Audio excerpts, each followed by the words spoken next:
gore rino akudyiwe rinopisa. Muri yeZimbabwe ndiri kusangana nenyaya panapa iri kunzi VP Chiwenga kana kuti ava mutevedzeri wemutungamiriri wenyika Constantino Chiwenga vari kunzi havasi kuzopinda paupresident zveautomatic kana kuti zvegedye zveipapo. Hanzi pane kwavanofanira kutanga vapfuura naiko potoitwa mamwe makwikwi ikoko mubato ravo pochisarudzwa anenge achidiwa nevanhu ndiye anozoenda kumberi. So panapa according to the standard zimbi iri kuti Vice President Constantino Chiwenga will not be automatically elevated to succeed President Mnangagwa in 2028 as ZANU-PF official is to choose its next leader through a democratic process, the ruling party spokesperson Chris Mutsvangwa said. Do mashoko akabva nekunava Chris Mutsvangwa. Asi vanhu vakawanda vari kuzopindurawo nyaya iyi mucomment section vachiti regedzai vakomana after all the work done in 2017 mongomuka makuvara so. Mumwe akati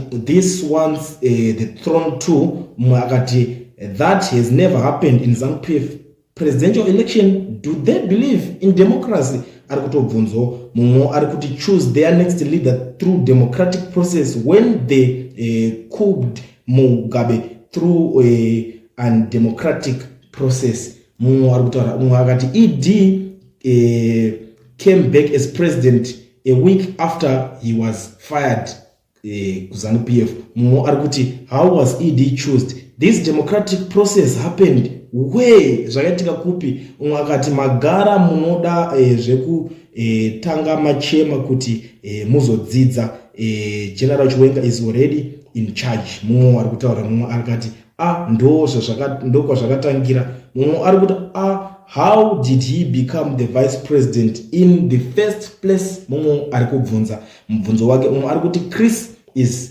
enemy to both Chiwenga and ED. He is trying to counter the 2013 Ndendi Chiripo agenda by pushing for respect for term limits, whilst at the same time decampaigning Chiwenga as successor. He needs to close ranks with number 2 and fight against Mafidi dynasty first cause that's agent. Mumwe arikuti but Mnangagwa will be in office as president beyond that time, isn't it so?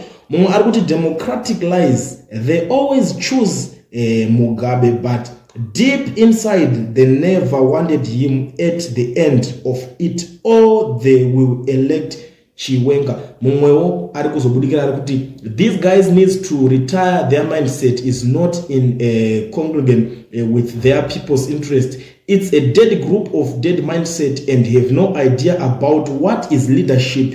Besides, understanding leadership skills comes from history, war, participation. This idea of living in the past is young. Mumwe ari kuti it's great, it's self-destruction. Mumwe ari kuzoya ari kuti so vamutsvangwa navachiwenga I hope vanonzwana navo. Mumwe akati relax Chris, which democratic process do you want to preach to us?